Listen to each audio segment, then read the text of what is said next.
What's going on, guys? Welcome back to the channel. It's been a great day. I want to first start off by thanking all you guys who subscribe to my channel. If this is your first time watching one of my videos, do me a big favor and hit that subscribe button for me. Okay guys, so today we're going to be working on my brother-in-law's 2015 Ford F-150. He bought this thing brand new back in 2015. He's got an 1.5 inch leveling kit on there right now, and he was running 33s and he loved it for a while. But just recently I sold him my Raptor wheels. It has 35-inch tires, and he feels like the suspension on his truck just can't handle those tires. His truck does have 100,000 miles now, so it probably does need to be upgraded. He didn't want to go with a 4-inch or a 6-inch lift on his truck because he didn't feel like he wanted to hack away at the front cross member. I don't blame him because that's permanent once you guys do that. So he went and he bought a 3-inch Rancho lift. So it's 3 inches in the front and 1.5 inches in the back. The only downfall to this kit, guys, is that you do have to compress your original struts and reuse your springs and upper strut mounts. Not a big deal, but if you've never done this before, it is pretty dangerous. So I don't recommend you guys doing this. If you've never done it before, you might want to let a professional do it. I'm not a professional. I've done it before in the past, so I'm pretty confident in doing them. Getting a little sketchy. He's gonna drive around for about a month, and I'm gonna give you guys his honest opinion and what he thinks about the kit and whether it's worth the money or not. But yeah, let's get right to the kit. Okay guys, so over here on the bench, I got all the parts laid out and that come in the kit. You get 2 rear shocks, 2 front struts. You get the new lifting blocks and U-bolts for the rear and all the hardware. And then you also get 2 upper control arms. You have to press the bushings in on these. I think the instructions said to use a mallet or a vice grip. I have both, so I'm gonna see which one's easier.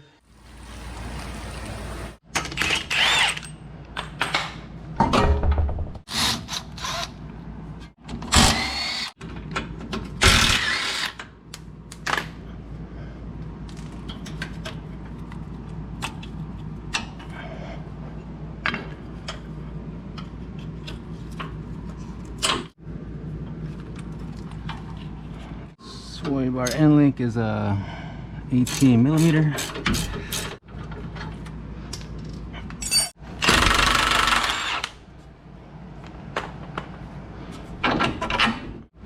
What the hell is with the 18 millimeter? I just had it.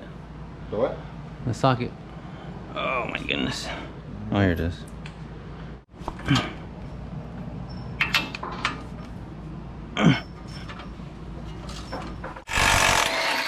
Loosen our control arm. Break it loose.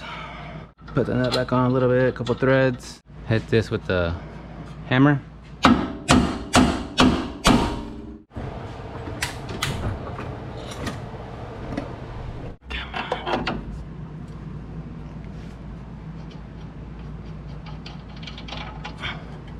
Release it just slowly.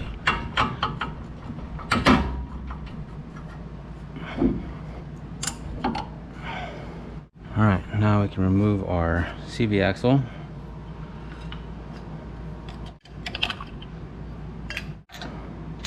It's gonna be a 15 millimeter.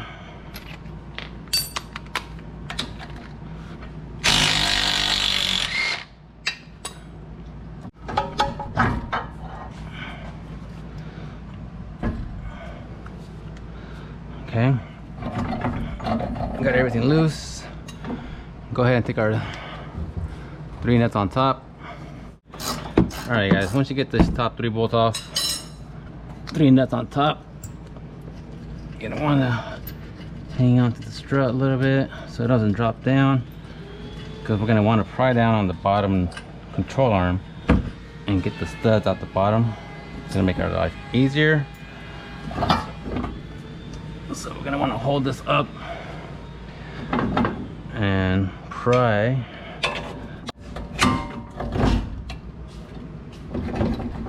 Trying to get the nuts.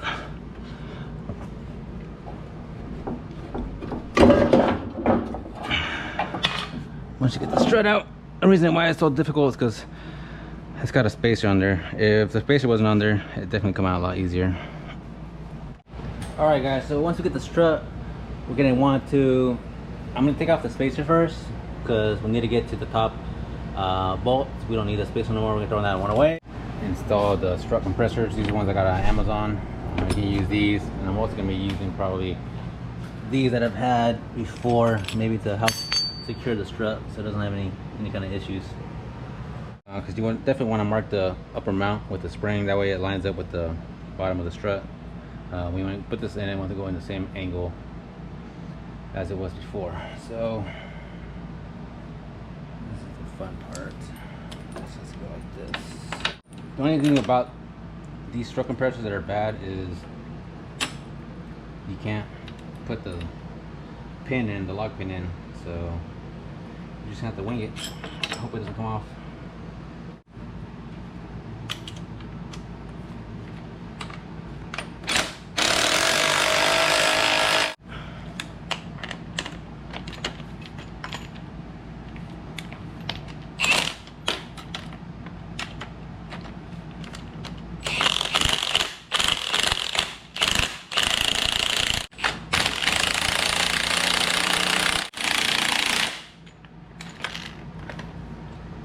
Alright, so we've gone far enough to where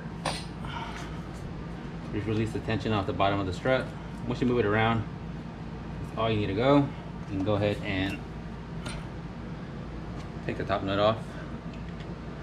That's going to be a 17 millimeter.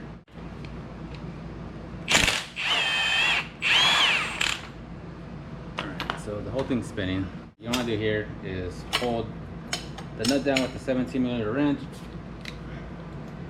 And put an 8 millimeter on the stud, and then go ahead and go forward.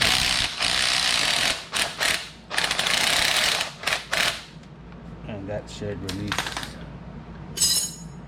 your nut. Now we can go ahead and remove our mount.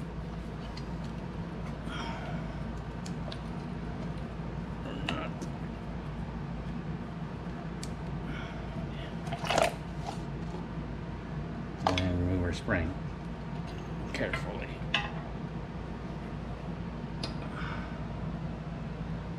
Okay.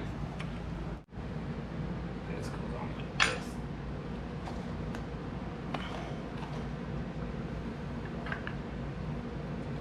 This is your mark, so that's going to be the front of the strut. And then go ahead and put our strut mount on top.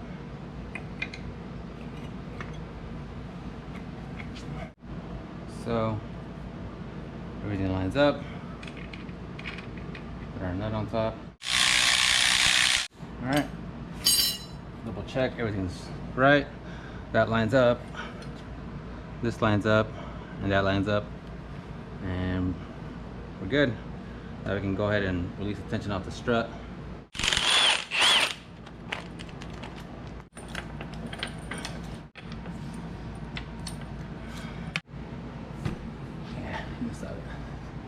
That was easy, man.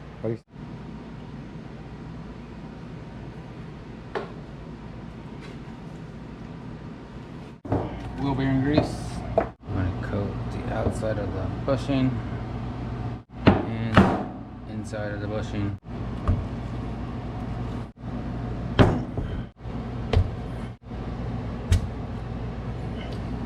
Alright, now we need to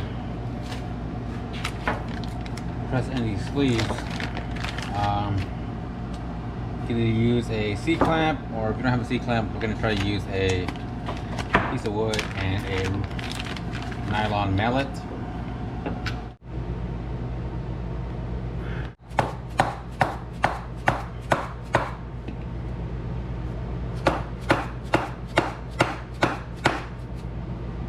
Pushing it out.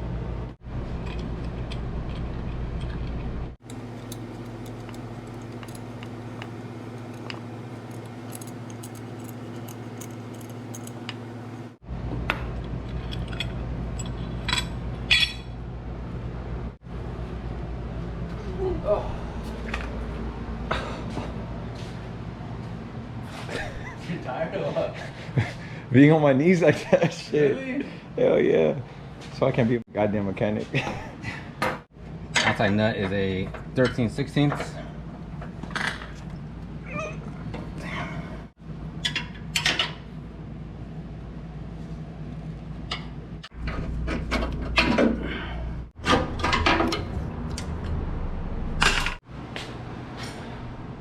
Where's the control arm? Leave it over here? Right here.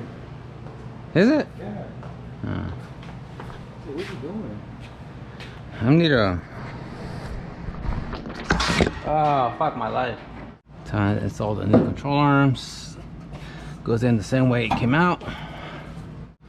Okay guys, so the new strut doesn't come with studs in the bottom. It actually comes with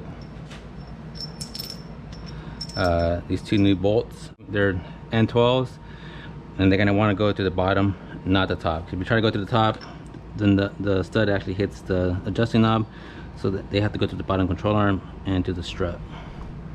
But first, we need to install. All right, guys. Once we get everything back together, like I said before, the studs go to the bottom control arm and tighten up on the bottom. Put that on.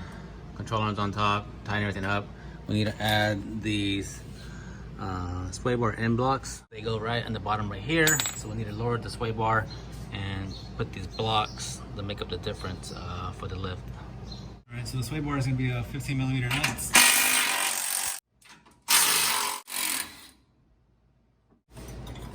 Studs. And install the new longer ones.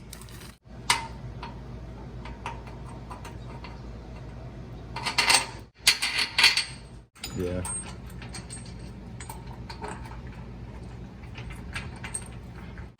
Oh shit.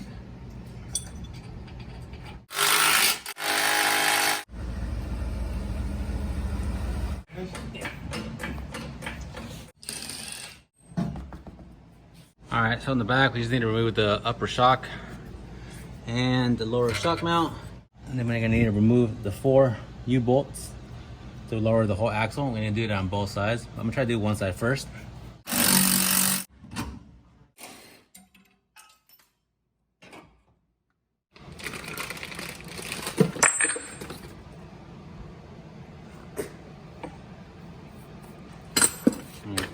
They're heavy duty, alright.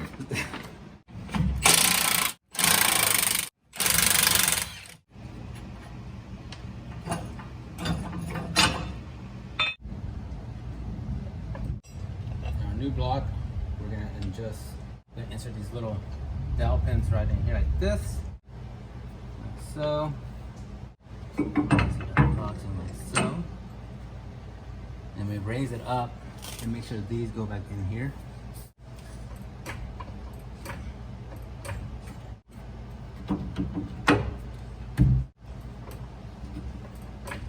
U-bolts.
What's going on, guys? So the install was pretty smooth. I drove it around for a little bit. It rode really nice. He's had it about a little over a month now. He's actually here right now.